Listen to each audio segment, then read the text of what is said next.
Mesdames et messieurs, bonsoir. Il est 20h sur ITV, c'est parti pour le journal. À la une de l'actualité, ce soir, célébration de la fête du 1er mai. Demain, la CSA, Confédération des syndicats autonomes du Sénégal, se veut prudente avant la signature du pacte de stabilité sociale.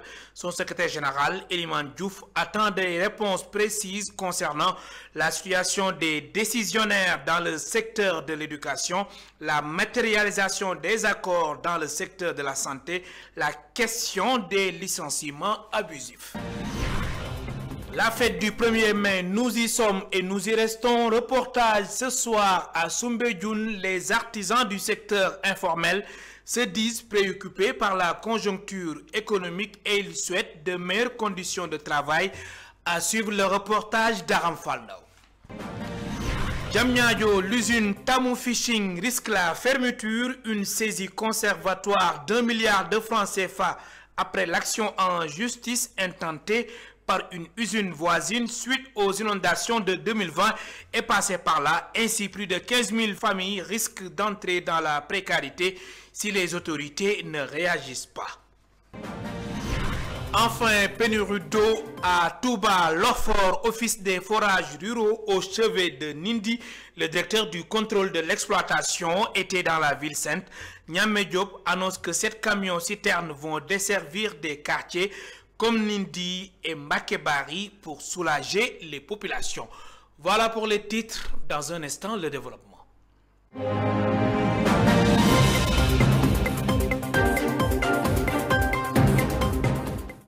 Je vous le disais il y a un instant, célébration de la fête du 1er mai, demain jeudi.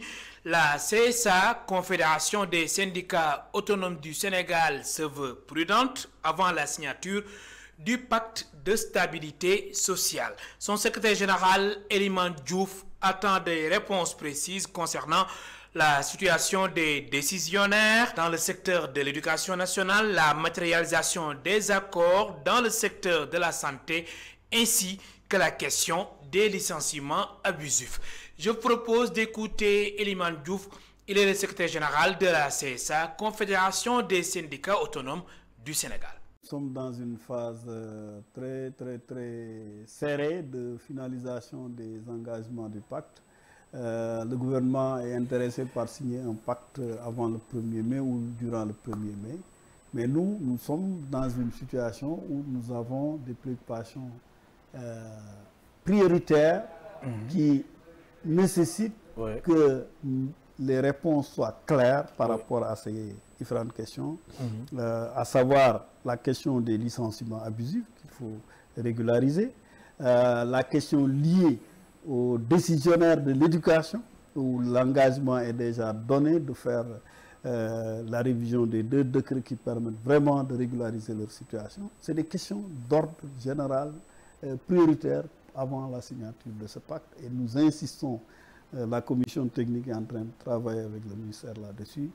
Nous exigeons et nous pensons que sans des engagements clairs sur ces points-là, nous pouvons peut-être renvoyer le pacte à la finalisation de ces questions-là. Et il y a également les négociations qui sont en cours dans certains secteurs, comme le secteur de la santé, où il y a des engagements, la discussion n'est pas encore terminée. Nous saluons effectivement certains secteurs où il y a de bonnes décisions, il y a presque des accords qui vont être signés, comme le secteur des collectivités territoriales. Sur la santé également, il y a des engagements forts, mais il faut les matérialiser. Donc vraiment, les centrales sont ouvertes à aller vers le pacte, mais en ayant vraiment des solutions par rapport aux licenciements, par rapport à la question des décisionnaires, mais surtout par rapport à la questions liées aux négociations sectorielles sur la santé, sur le secteur primaire, agriculture, pêche, etc. À l'instant, Eliman Diouf, secrétaire général de la CSA, Confédération des syndicats autonomes du Sénégal. La fête du 1er mai, nous y sommes et nous y restons. Reportage ce soir à Soumbédioune. Les artisans du secteur informel se disent préoccupés par la conjoncture économique et ils souhaitent de meilleures conditions de travail.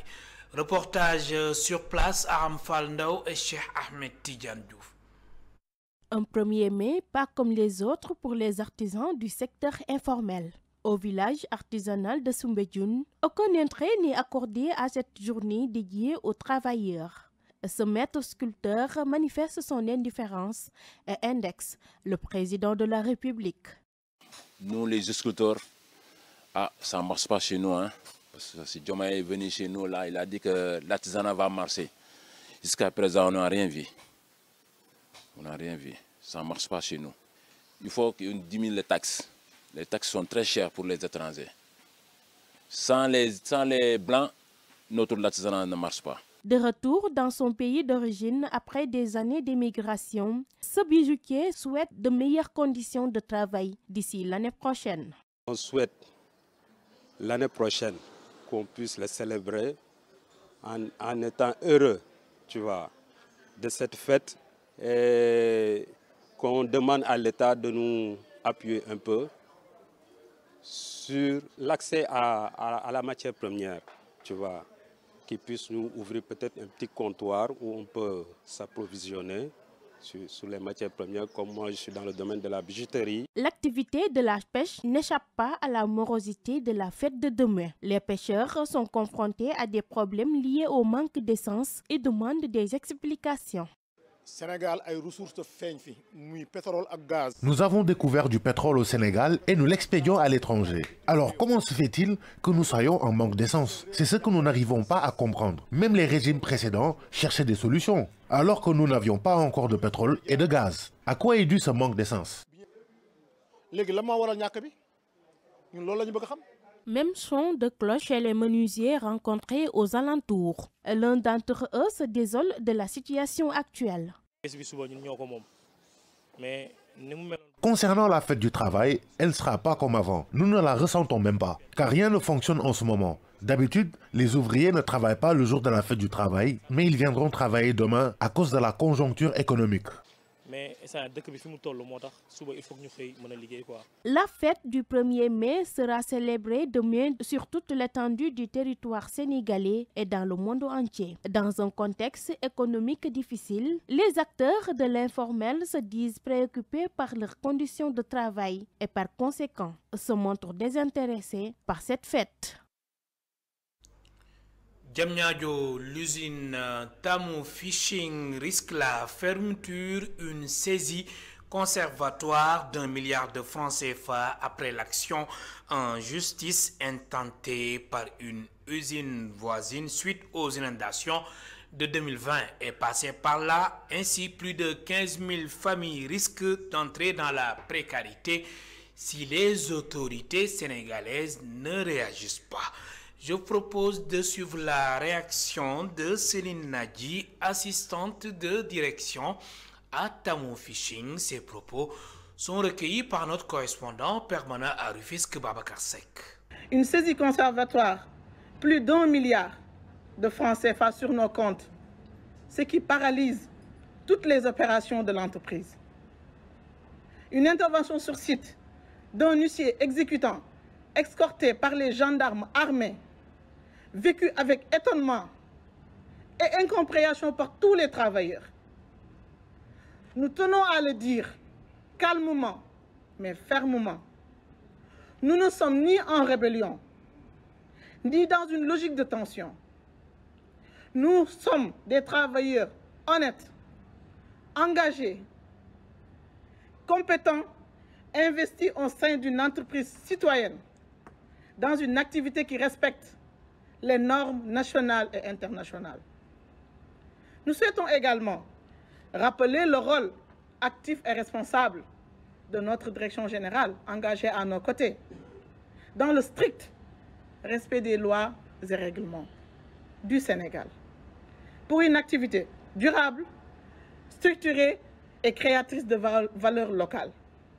C'est pourquoi nous lançons un appel au président de la République, au Premier ministre et à toutes les autorités publiques pour qu'une attention particulière soit portée à la situation et à ses implications socio-économiques.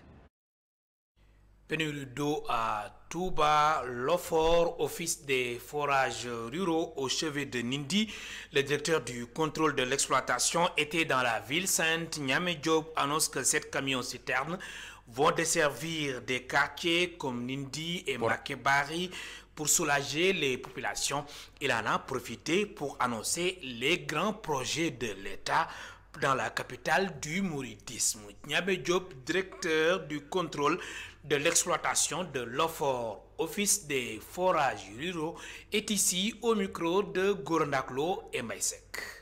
Oui, on est là pour amener des camions citernes qui vont en tout cas approvisionner les populations, leur permettre de constituer des stocks. En tout cas, et ça c'est une opération peut-être qu'on va multiplier pour permettre aux populations quand même d'avoir de l'eau, de constituer des stocks, en tout cas de régler leurs problèmes par rapport à l'accès à l'eau. Maintenant, pour le problème de Ndindi et de Makebari, je l'ai dit tout à l'heure, Touba c'est une grande ville. C'est une ville qui a un poids démographique assez important. On parle de la deuxième ville du Sénégal en termes de poids démographique, mais également en termes de consommation d'eau. Donc ça c'est extrêmement important. D'où maintenant la nécessité d'avoir des projets structurants pour pouvoir régler les besoins, satisfaire les besoins en eau des populations. Généralement, quand on réalise un forage, 5 ans après, pratiquement, la demande dépasse l'offre. Donc ça, on le sait, on l'a constaté dans plusieurs quartiers. Donc raison pour laquelle l'État du Sénégal a pris la décision de réaliser 2 grands projets. Le premier projet est lié à la qualité de l'eau et à la production, à partir vraiment d'eau de surface de la guerre. Ça, c'est connu. Le projet, pratiquement, ils en ont discuté avec les autorités religieuses. Donc, c'est un projet qui sera réalisé. L'autre projet important que je voulais citer, c'est la réhabilitation du réseau. Ça, c'est un grand chantier à Touba. Le Fonds de développement des transports terrestres face aux défis du financement, il peine à remplir pleinement sa mission de modernisation du transport public. La révélation a été faite par la Commission de l'aménagement du territoire, de l'urbanisme, de l'habitat, des infrastructures et des transports. Elle interpelle justement l'État du Sénégal et annonce que 2 décrets encore en attente bloqueraient l'accès au financement. Les explications d'Elisabeth Grastine et Pape Mafalfal. Le Fonds de développement des transports terrestres fait face à des difficultés financières qui freinent sa mission de modernisation du transport public. C'est ce qu'a indiqué le président de la commission chargée des infrastructures et des transports à l'Assemblée nationale. Ce que nous avons retenu aujourd'hui, c'est essentiellement des questions, des problématiques relatives à la disponibilité des ressources financières pour permettre au Fonds de développement des transports terrestres de mener à bien ses missions. Nous l'avons dit, l'État a initié des décrets qui constituent principalement les sources de financement pour cette entité-là. La Commission a constaté que le FDTT ne manque pas de projets. Toutefois, l'accompagnement de l'État reste jusqu'ici insuffisant. Nous avons constaté qu'il y a une volonté aujourd'hui de s'investir pleinement dans le automobile du Sénégal. Il y a une volonté de faire en sorte que le secteur soit professionnalisé. Il y a une volonté même de renouvellement des infrastructures routières, notamment les gares et tout cela. Cela ne se fera que si véritablement il dispose des ressources financières pour les faire. Et nous l'avons tantôt dit, mais l'État devrait ouvrir à ces structures-là des possibilités d'aller capter, en tout cas, d'autres sources de financement. Parmi les ambitions du Fonds de développement des transports terrestres, 3 programmes phares de renouvellement attendent un financement global de 45 milliards de francs CFA, tous destinés à moderniser le système de transport public, selon l'administrateur du FDTT. Actuellement, au niveau du Fonds de développement des transports terrestres, nous avons 3 programmes majeurs qui visent à moderniser un peu le système de transport public. Donc quand je parle de programme, ça inclut le volet renouvellement du parc, mais également la formation des acteurs qui sont dans le secteur. Donc nous avons un programme sur l'interurbain, c'est-à-dire le transport entre les différentes régions, le transport urbain qui est le transport au sein des villes, mais également le transport de marchandises qui a tendance à être oublié et qui est non moins important pour l'économie. Donc ces différents programmes-là, nous avons besoin d'un modèle de 45 milliards de francs CFA pour lequel l'État doit accompagner les acteurs. 2 décrets actuellement en attente dans le circuit administratif freinent l'accès aux ressources financières du fonds. L'un concerne les redevances parafiscales et l'autre les services de transport terrestre. La Commission de l'aménagement du territoire, de l'urbanisme, de l'habitat, des infrastructures et des transports se dit prête à porter le plaidoyer et appelle l'État à finaliser ces décrets afin de permettre au FDTT de mener à bien sa mission. Journée culturelle et religieuse de Thiénaba à Dakar, le coordonnateur appelle à des solutions urgentes pour l'emploi des jeunes. Il a interpellé les autorités sur l'urgence de lutter contre le chômage, la migration irrégulière, entre autres. Ibrahima Sow a par ailleurs plaidé pour une politique ambitieuse axée sur l'agriculture et l'industrie comme moteur de développement et d'insertion professionnelle des jeunes. Je vous propose de l'écouter. Il est interrogé par notre correspondant Moudamine Fati et Cheikh Maguenbay. La première valeur à laquelle Thiénaba, la philosophie de Mam Amrindak repose, c'est d'abord le travail. Mais pour travailler, il faut que le travail soit organisé, il faut que le travail soit efficace. Donc le travail doit reposer sur une base scientifique, sur un savoir maîtrisé. Le problème que nous avons très souvent ici, beaucoup de gens travaillent. L'essentiel des Sénégalais travaillent. Le problème, c'est d'organiser ce travail-là pour qu'il soit efficace, pour qu'il puisse, que chaque personne qui travaille puisse subvenir à ses propres besoins. Ça demande des moyens à organiser. Ça demande une politique hardie de retour à la terre. C'est un choix, mais retour à la terre sur une base scientifique. On a vu des exemples dans le pays où des opérations de développement de commerce, genre Sonadi, genre Magasin Témoin se sont développées, mais à la fin, il y a eu très peu de succès. Pourquoi? Parce que les politiques qui étaient développées n'étaient pas basées sur une connaissance scientifique maîtrisée. Aujourd'hui, c'est ce qu'on a développé tout à l'heure, le travail sur une base scientifique maîtrisée. La solution réelle qui puisse marcher, c'est à la base, comme on le dit très souvent au Sénégal, c'est l'industrie qui crée l'emploi. Pour ça, donc, il faut créer des usines. Au lieu de créer des emplois pour les gens, il faut créer des usines qui, elles, emploient les gens. Aujourd'hui, le retour à la terre, ce n'est pas seulement un retour à la terre pour produire, mais c'est un retour à la terre pour produire et transformer. Et c'est cette transformation avec la valeur ajoutée qui permet de créer des emplois. L'inspection de l'éducation et de la formation de Kanel célèbre le festival départemental sport et scolaire. Plus de 400 athlètes ont pris part à ce festival. De nombreuses disciplines sportives ont été développées. Et d'après l'IEF de Kanel, la nouvelle initiative pour la transformation humaniste de l'éducation doit être une priorité dans les temples du savoir. N'est-ce pas, Amadou Mardial? Plus de 400 athlètes de différentes disciplines sportives venus des établissements du département de Kanel ont participé au festival départemental du sport scolaire lancé dans la capitale du Damga. En présence de l'autorité préfectorale et des acteurs de l'éducation, le sport a été célébré. L'adjoint au préfet de Kanel, Abdulaziz Mout, est revenu sur la réussite de cet événement. Je suis animé d'un sentiment de satisfaction au vu de tout ce qui s'est déroulé ici.